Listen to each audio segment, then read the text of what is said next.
Hey guys, this is Preeti. Welcome back to my channel. दोस्तों, आज हम बात करने वाले हैं एक 2022 रिलीज साइकोलॉजिकल हॉरर फिल्म के बारे में जिसका नाम है अनबॉर्न। कहानी शुरू होती है रेचल के साथ। उसके शादी वाले दिन से वो बहुत ही ज्यादा खुश दिखाई दे रही थी और शायद उससे भी ज्यादा उसकी माँ सैरा खुश थी। उनके बेटी का सपना जो पूरा होने जा रहा था, लेकिन इतनी खुशी उनसे सहन नहीं होती। अनफॉर्चुनेटली उसी दिन फंक्शन चलते वक्त उनकी मौत हो जाती है, वो भी रेचल के सामने। उस बेचारी की तो हालत खराब हो चुकी थी। उसे समझ ही नहीं आ रहा था वो क्या करे। कंप्लीटली शॉक्ड रह जाती है वो, जिससे निकलने में उसे कई साल लग जाते हैं।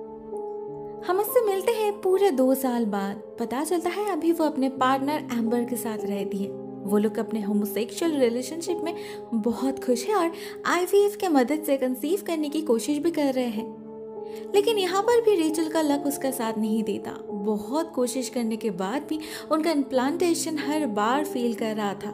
तो इस बार भी जब उसने देखा उसका पीरियड शुरू हो गया है तो रेचल का तो दिल ही टूट जाता है। वो सारी उम्मीद हार चुकी थी, मगर एम्बर नहीं। उसे याद है उनके डॉक्टर ने कहा था स्पॉटिंग, क्रैम्पिंग, ये सब सक्सेसफुल इम्प्लांटेशन का सिम्टम्स हो सकता है, जो अभी रेचल के साथ हो रहा है। ये तो अच्छी बात है ना। वो उसी वक्त रेचल का प्रेगनेंसी टेस्ट करवाती है एंड रिपोर्ट पॉजिटिव आता है। अगले दिन उनके डॉक्टर भी इस बात को कंफर्म करते हैं। एम्बर का पूरा परिवार आ जाता है उन्हें कॉन्ग्रेचुलेट करने। रेचल बहुत खुश थी। उसे तो यकीन ही नहीं हो रहा था। सब कुछ बिल्कुल सपने की तरह लग रहा था उसे। लेकिन इस सब के बीच वो अपने माँ को बहुत मिस कर रही थी। उनके अलावा इस दुनिया में और उसका है ही कौन। देखते देखते 4 महीने बीत जाते हैं और अल्ट्रासाउंड से उन्हें पहली बार अपने बच्चे की हार्ट बीट सुनाई देती है। पता चलता है रेचल एक बेबी गर्ल को जन्म देने वाली है। एम्बर उसी शाम अपने पेरेंट्स से इस बात को शेयर करती है, तस्वीर दिखाती है अपने बच्चे की। और ठीक तभी एक बहुत ही अजीब बात सामने आती है। एम्बर के माँ को उस स्कैन में बच्चे के साथ साथ एक चेहरा भी दिखता है, धुंधला सा, जो बच्चे को ही घूर रहा था।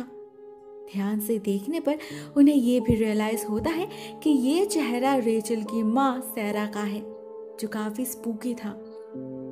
सभी हैरान रह जाते हैं, स्पेशली रेचल। भले ही एम्बर कोइंसिडेंस कहकर बात को हल्का करने की कोशिश करती है, मगर रेचल का मन नहीं मान रहा था। इतना परफेक्ट कोइंसिडेंस कैसे हो सकता है। फाइनली एम्बर की माँ कहती है उन्हें लगता है ये सच में ही सैरा की आत्मा है, जो अपनी पोती का ख्याल रख रही है। इसमें चिंता करने की कोई बात नहीं। It is definitely a good sign. Rachel बहुत खुश हो जाती है इस बात को सुनकर। उसकी माँ उसके साथ है, मगर ठीक तभी अचानक उसके नाक से खून बहने लगता है, जिसके बूंद गिरते हैं उस तस्वीर के ऊपर। अब ये कोई गुड लक की निशानी तो लग नहीं रही थी, लेकिन वो लोग इस बात पर इतना गौर नहीं करते। प्रेगनेंसी में नोज ब्लीडिंग हो ही जाती है कभी कभी। अभी उन्हें सिर्फ अच्छे चीजों पर फोकस करना चाहिए। उनकी बेटी के साथ उसके नानी का होना, इससे अच्छा और क्या हो सकता है। रेचल तो इनफैक्ट ये भी डिसाइड कर लेती है कि अपने बेटी का नाम वो सैरा रखेगी। मगर इसके बाद से ही उसके साथ हर रोज कुछ ना कुछ होने लगता है अजीब।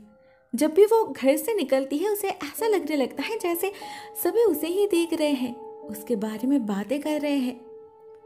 इवन एक दिन जब वो एक कैफे में जाती है, उसे वहां एक आदमी मिलता है जो मे भी एक साइकिक था। वो बच्चे की हार्ट बीट सुनकर ही बता देता है ये बच्चा एक फीमेल है।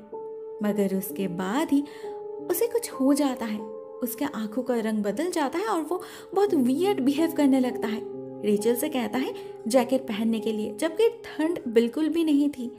ना मानने पर वो रेचल पर चिल्लाता भी है, इतने जोर से कि उसका ग्लास ही टूट जाता है। अचानक से ही जैसे अनजान आदमी को इस बच्चे की बहुत फिक्र होने लगी थी, लेकिन उसका होश लौटने में वक्त नहीं लगता। और जब लौटता है तो उसे याद ही नहीं रहता उसने क्या किया। रेचल इस सब से बहुत घबरा जाती है और फिर से उसका नोज ब्लीडिंग शुरू हो जाती है। पता नहीं ये उसके हार्मोनल इम्बैलेंस की वजह से हो रहा था या फिर कुछ और, मगर वो बहुत ही डिप्रेस्ड फील कर रही थी।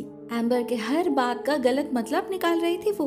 उसे बार बार लग रहा था लोग उसे एक ऑब्जेक्ट की तरह देख रहे हैं, जस्ट लाइक एन इनक्यूबेटर। कोई उससे प्यार नहीं करता, सभी को बस इस बच्चे की परी है, जो कि बिल्कुल भी सच नहीं था।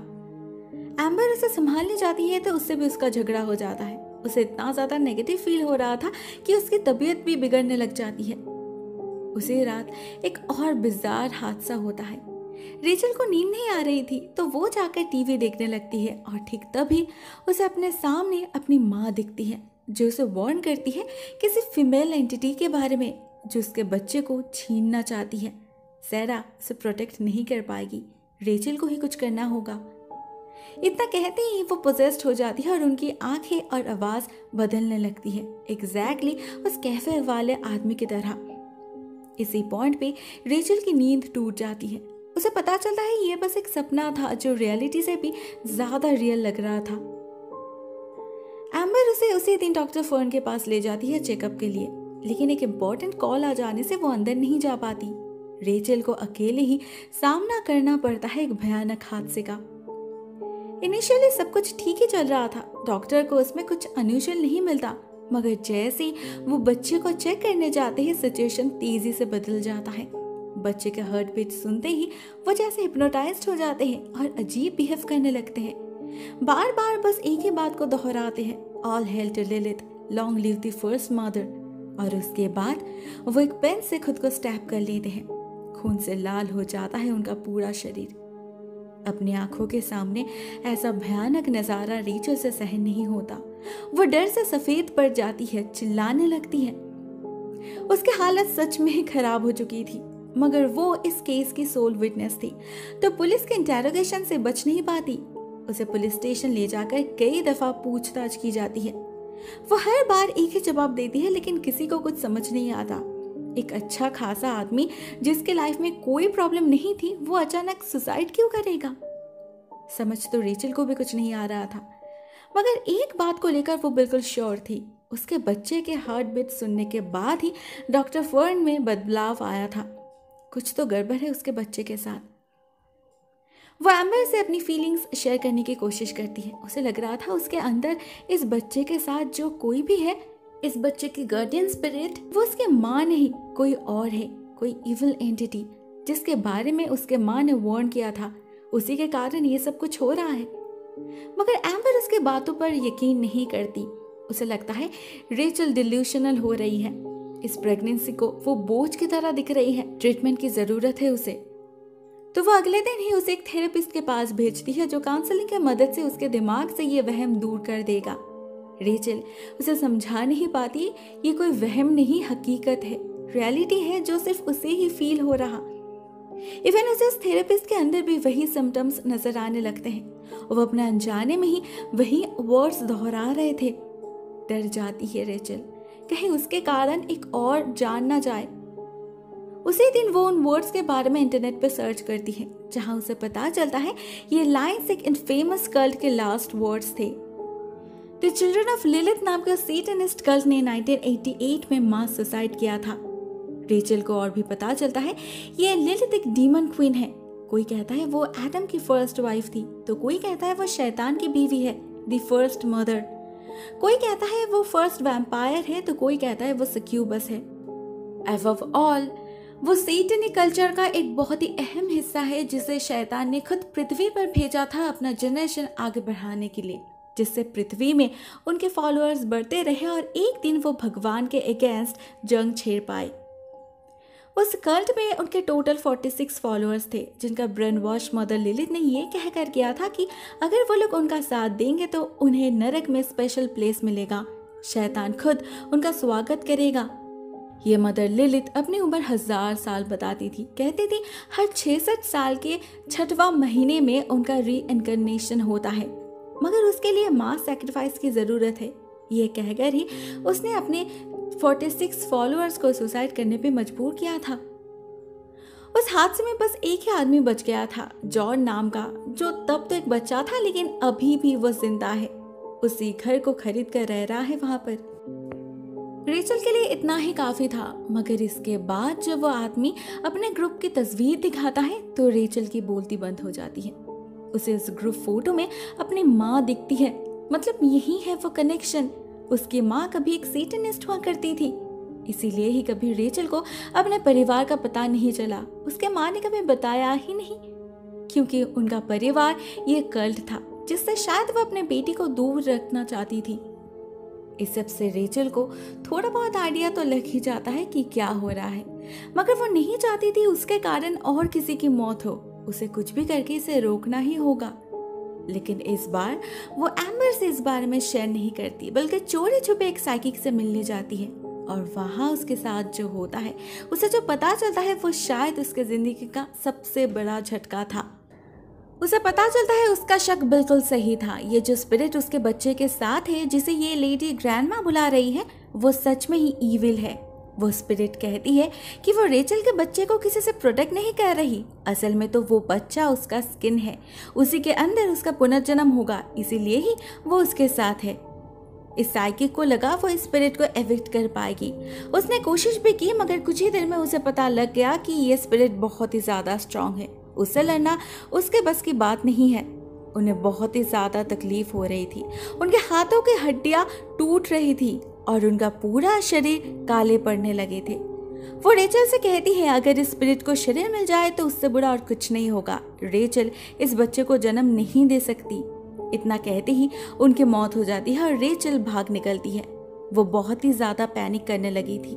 उसे कुछ समझ ही नहीं आ रहा था वो क्या करे, कैसे रोके स्पिरिट को। वो अपनी ही बच्ची को कैसे मार सकती है। इस बार उसके पास और कोई ऑप्शन नहीं था। उसे एम्बर को सब कुछ बोलना ही पड़ा।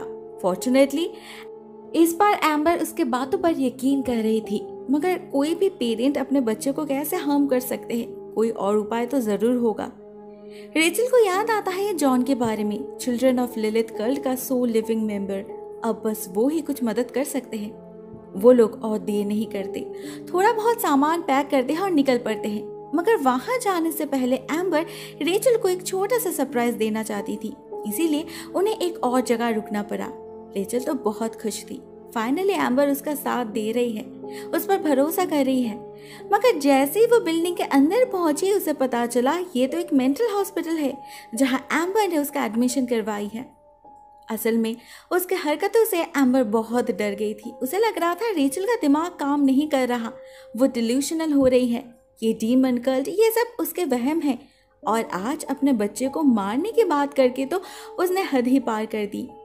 एम्बर और कोई रिस्क नहीं ले सकती थी। रेचल को डिलीवरी तक यहीं रहना होगा, यहाँ वो सेफ रहेगी और उनकी बच्ची भी। रेचल भी ज्यादा प्रोटेस्ट नहीं करती क्योंकि उसे खुद भी अपने बातों पर यकीन नहीं हो रहा था। शायद एम्बर ठीक कह रही है, उसे मदद चाहिए। उसे शक था, फिर भी वो टेंस्ड थी। लास्ट डॉक्टर बच्चे के हार्ट बीट सुनकर ही पोजेस्ड हो गए थे। पता नहीं इस वाले डॉक्टर के साथ क्या होगा। वो उन्हें वार्न भी करती है, बट सरप्राइजिंगली कुछ नहीं होता। डॉक्टर बच्चे के हार्ट बीट सुनते हैं, उसका सोनोग्राम भी होता है, लेकिन किसी को कुछ नहीं होता। धीरे धीरे रेचल को भी लगने लग जाता है कि शायद एम्बर सही कह रही थी। सच में ही उसके प्रॉब्लम्स रियल में एग्जिस्ट नहीं करते, सब कुछ उसके दिमाग की उपज है। मगर उधर एट द सेम टाइम एक रियल प्रॉब्लम उभर रही थी। पुलिस को साइकिक लेडी की लाश मिल चुकी थी और उनके केस को इन्वेस्टिगेट करते वक्त उन्हें एक सीसीटीवी फुटेज में रेचल दिख जाती है। वो लोग पहुंच जाते हैं हॉस्पिटल में, उससे पूछताछ करने फिर से एक बार। एम्बर उन्हें रोकने की बहुत कोशिश करती है क्योंकि वो जानती थी इस बार रेचल बच नहीं पाएगी। मगर ये ऑफिसर्स भी काफी जिद्दी थे। वो डायरेक्टली डॉक्टर से जाकर बात करते हैं जो हाँ कर देते हैं, मगर किसी को पता नहीं चलता ये डॉक्टर असल में पोजेस्ड था। वो रेचल को उनके हाथ नहीं लगने देता।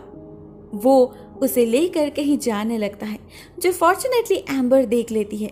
वो उसका पीछा करती है, उसे रोकने की कोशिश करती है, जिस प्रोसेस में उस डॉक्टर का एक्सीडेंट हो जाता है। इससे एम्बर को मौका मिल जाता है और वो रेचल को लेकर भाग निकलती है। डॉक्टर के बर्ताव से फाइनली उसे भी यकीन हो चुका था कि वो पोजेस्ड थे। सच्चाई है रेचल के बातों में। तो वो लोग वहीं से सीधा जॉन के घर की तरफ रवाना हो जाते हैं, जो कभी उस कल्ट का शेल्टर हुआ करता था। इधर तब तक दो पुलिस ऑफिसर्स को इस बात का पता लग चुका था, मगर ना वो लोग एम्बर को रोक पाते हैं, ना इधर इस डॉक्टर को बचा पाते हैं। जैसे एक ऑफिसर उसे छूता है, वो पोजेस्ड हो जाता है और वो खुद अपने हाथों से इस डॉक्टर का गला घोट देता है। साथ ही साथ वो अपने पार्टनर को भी अपने टीम को इन्फॉर्म करने से मना करता है, जिससे रेचल और एम्बर को कोई पकड़ ना पाए। इस बात पे दोनों ऑफिसर बहस करने लगते हैं और पोजेस्ड ऑफिसर अपने दोस्त को ही मारने की कोशिश करता है। दूसरे ऑफिसर के पास और कोई चारा नहीं था, उसे भी शूट करना ही पड़ता है, जिससे उस पोजेस्ड ऑफिसर की मौत हो जाती है। मगर मरने से पहले उसके जुबान पर भी वही वर्ड्स थे जो शुरू से इस केस में सुनाई दे रहे थे। जब इन्वेस्टिगेशन शुरू होता है तो इस ऑफिसर की हालत भी काइंड ऑफ रेचल जैसी ही होती है। उसके पास भी कोई लॉजिकल एक्सप्लेनेशन नहीं था, मगर उसे खुद कुछ समझ आने लगा था, जिसे वो एक एक करके जोड़ने लगता है और उसे मिल जाता है फुल पिक्चर। दूसरी तरफ रेचल और एम्बर तब तक जॉन के घर पहुंच चुके थे। पहले तो वो उन पर यकीन ही नहीं कर रहा था, मगर जब रेचल उन्हें अपनी माँ की फोटो दिखाती है तब जाके वो उसे पहचान पाते हैं। मगर कहते हैं कल्ट में रहते वक्त सैरा का नाम लिलियन हुआ करता था। अब ये लिलियन या फिर सैरा जो भी हो, वो मदर लिलिथ की अपनी बेटी थी, जिसके बच्चे के अंदर उसका पुनर्जन्म होने वाला था। मगर समय से पहले ही सैरा भाग निकली। मदर लिलिथ के पास और कोई शरीर नहीं रहा अपने आत्मा को पास ऑन करने के लिए। फिर भी वक्त हो चुका था तो उन्हें मरना ही पड़ा, क्योंकि मास सुसाइड उनके रिचुअल का एक हिस्सा था। और मरने के बाद शरीर के बिना उनकी आत्मा भटकती रही पूरे 66 साल के लिए। फाइनली जब सैरा की बेटी रेचल यानी कि उनकी पोती प्रेग्नेंट हुई तो उन्होंने उस बच्चे के शरीर पर कब्जा कर लिया। अभी वो ही रेचल के बच्चे के अंदर इस दुनिया में आने वाली है। वो साइकिक ने सही कहा था, रेचल के पेट में ग्रैंड माँ की आत्मा ही है। लेकिन वो बच्चे की ग्रैंड माँ की बात नहीं कर रही थी, बल्कि रेचल के ग्रैंड माँ लिलिथ की बात कर रही थी। रेचल और एम्बर के लिए सब कुछ पानी की तरह साफ हो चुका था, मगर वो लोग इस इविल स्पिरिट से बचेंगे कैसे, ये उन्हें अभी तक समझ नहीं आ रहा था। जॉन से पूछने पर वो एक बहुत ही अजीब जवाब देता है। कहता है ये इम्पॉसिबल है। मदर लिलिथ को वो किसी भी कीमत पर बच्चे से अलग नहीं कर सकती और ना वो करने देगा। यहाँ पर रिवील होता है इस फिल्म का असली क्लाइमैक्स, जब पता चलता है ये जॉन कोई भला आदमी नहीं है, ना वो रेचल की मदद करना चाहता है। क्यों करेगा वो मदद? वो तो बस मदर लिलिथ का ऑर्डर मान रहा था। अब तक जो कुछ भी हुआ सब कुछ उसी का तो प्लान था, जिसकी शुरुआत इसी घर से हुई थी और अंत भी इसी घर में होने वाला है। रेचल को तो यहाँ आना ही था, वो डॉक्टर भी उसे यहीं पर लाने वाला था, मगर एम्बर ने उसका काम कर दिया। फिलहाल उसका काम खत्म हो चुका था तो ये जॉन उसके ड्रिंक में ड्रग मिलाकर उसे बेहोश कर देता है। उसकी जरूरत फिर से बाद में पड़ेगी। इसके बाद शुरू होता है उसका असली खेल। वो एम्बर को मारने की धमकी देकर रेचल को मजबूर कर देता है कोऑपरेट करने के लिए। लेकिन जब फिर भी रेचल भागने की कोशिश करती है तो लिलिथ एम्बर को पोसेस कर लेती है और उसी से रेचल को रोकती है। रेचल चाहकर भी भाग नहीं पाती। उधर उस पुलिस ऑफिसर को एक ब्रेक थ्रू मिलता है जब रेचल का फोन चेक करते वक्त उसे पता चलता है चिल्ड्रन ऑफ लिलिथ कल्ट के बारे में। उसे इस घर के बारे में पता था तो वो उसी दिन आ जाते हैं चेक करने। उसे रेचल तो दिख जाती है मगर वो कुछ कर नहीं पाती। बेवजह उसे मरना पड़ता है पोसेस्ड एम्बर के हाथ। किसी को पता भी नहीं लगता। जॉन उसकी लाश को ले जाकर एक सुनसान इलाके में दफना देता है। ऐसे ही 2 दिन बीत जाते हैं और रेचल के डिलीवरी का वक्त हो जाता है। वो इस बच्चे को जन्म देना तो नहीं चाहती थी, लेकिन उसे पता था अगर उसने बच्चे को हार्म करने की एक भी कोशिश की तो जॉन एम्बर को मार डालेगा। उसे समझ नहीं आ रहा था उसे क्या करना चाहिए। एम्बर से भागने के लिए कहकर भी कुछ फायदा नहीं होता क्योंकि वो लिलिथ के कब्जे में थी। बीच बीच में उसका होश जरूर लौट रहा था मगर बहुत कम समय के लिए। ऐसे में सैरा की आत्मा आती है रेचल से मिलने। कहती है इस बच्चे के जन्म के लिए एक सैक्रिफाइस चाहिए, किसी को अपना गला काट कर मरना होगा और इस बार वो बलि का बकरा एम्बर बनने वाली है। रेचल कितना ही कोऑपरेट क्यों ना कर ले उसे बचा नहीं पाएगी। इससे अच्छा वो खुद कुछ प्लान करे। इससे रेचल को आइडिया आता है और वो एम्बर से कहती है उसका गला दबाने के लिए। इससे जॉन हड़बड़ा जाता है। उसे लगता है एम्बर बच्चे को हार्म करने की कोशिश कर रही है, जिसका फायदा लेकर एम्बर उसे घायल करके उससे उसकी बंदूक छीन लेती है, मगर वो खुद भाग नहीं पाती। इससे पहले ही लिलिथ फिर से उसे पोजेस कर लेती है। ऐसे में रेचल को पता था उसे क्या करना है। वो लिलिथ से एक डील करती है कि अगर वो एम्बर को जाने दे सिर्फ तभी यह बच्चा उसे मिल सकता है, नहीं तो वो अभी इसी वक्त अपने पेट में शूट करके इस बच्चे को मार डालेगी। अगर उसे सैक्रिफाइस चाहिए तो वो जॉन को देना होगा। लिलिथ इस डील को एक्सेप्ट कर लेती है और एम्बर सक्सेसफुली भाग निकलती है। इधर सही समय बच्चे के अंदर लिलिथ का जन्म भी हो जाता है और रेचल ना चाहते हुए भी उसकी माँ बन जाती है। एट द एंडिंग सीन हम देखते हैं रेचल और एम्बर अपने बेटी के साथ उसी घर में रह रही है। अभी उन पर लिलिथ का पूरा कब्जा है और वो इन लोगों से फिर से एक नया कल्ट बनवा रही है। अनजान लोगों को भटका कर इस घर में शेल्टर दिलवा रही है जो इन फ्यूचर उसके लिए लड़ सके। तभी तो शैतान की जीत पॉसिबल है। दोस्तों, ये कहानी यहीं पर एंड हो जाती है। आइडिया कुछ बहुत नया नहीं है, मगर कुछ क्लेवर चेंजेस किए गए हैं। सीटन की जगह एक नए कैरेक्टर लिलिथ को इंट्रोड्यूस किया गया है जो मुझे काफी पसंद आई। प्लॉट होल्स है, फिर भी ओवरऑल होल स्टोरी मुझे अच्छी लगी। आपको वीडियो कैसी लगी? Write down in the comment section. आज के लिए बस इतना ही दोस्तों। Thank you so much for watching this video. बहुत जल्द मिलते हैं किसी और नए वीडियो के साथ। तब तक के लिए टेक केयर, टाटा।